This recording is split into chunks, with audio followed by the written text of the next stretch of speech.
চট্টগ্রামের সহকারী public prosecutor বা এপিপি আইনজীবী সাইফুল ইসলাম আলিফ হত্যাকাণ্ডের নিন্দা জানিয়ে বিবৃতি দিয়েছেন সাবেক প্রধানমন্ত্রী ও আওয়ামী লীগের সভাপতি শেখ হাসিনা। বৃহস্পতিবার বিবৃতিতে আওয়ামী লীগের ভেরিফাইড ফেসবুক পেজ থেকে ওই বিবৃতিটি প্রকাশ করা হয়। বিবৃতিতে শেখ হাসিনা বলেন, চট্টগ্রামের সহকারী পাবলিক প্রসিকিউটর আইনজীবী সাইফুল ইসলাম আলিফকে হত্যা করা হয়েছে। এই হত্যার তীব্র প্রতিবাদ জানাচ্ছি।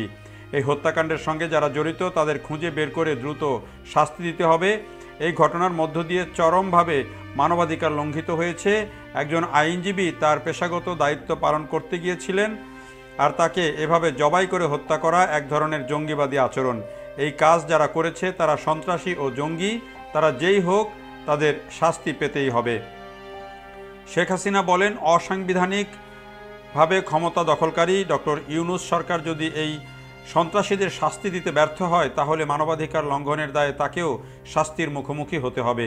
দেশবাসীর প্রতি আমি আহ্বান জানাচ্ছি, এই ধরনের সন্ত্রাসী ও জঙ্গিবাদের বিরুদ্ধে সবাইকে ঐক্যবদ্ধভাবে রুখে দাঁড়ান। সাধারণ মানুষের জানমালের নিরাপত্তা নিশ্চিত করা জরুরি। শেখ হাসিনা বলেন, বর্তমান ক্ষমতা দখলকারীরা সর্বক্ষেত্রেই ব্যর্থতার পরিচয় দিয়ে চলেছে। নিত্য প্রয়োজনীয় দ্রব্যমূল্য নিয়ন্ত্রণ করতে ব্যর্থ, মানুষের জীবনে নিরাপত্তা দিতেও ব্যর্থ। সাধারণ মানুষের উপরে প্রত্যক্ষ ও পরোক্ষভাবে এসব নির্যাতনের তীব্র নিন্দা জানাই।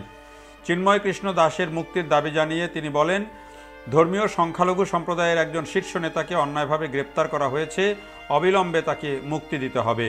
চট্টগ্রামে মন্দির পুড়িয়ে দেওয়া হয়েছে। ইতিপূর্বে মসজিদ, মাজার, গির্জা, মঠ এবং আহমদিয়া সম্প্রদায়ের ঘরবাড়ি আক্রমণ করে ভাঙচুর ও লুটপাট করে আগুনে পুড়িয়ে দেওয়া হয়েছে।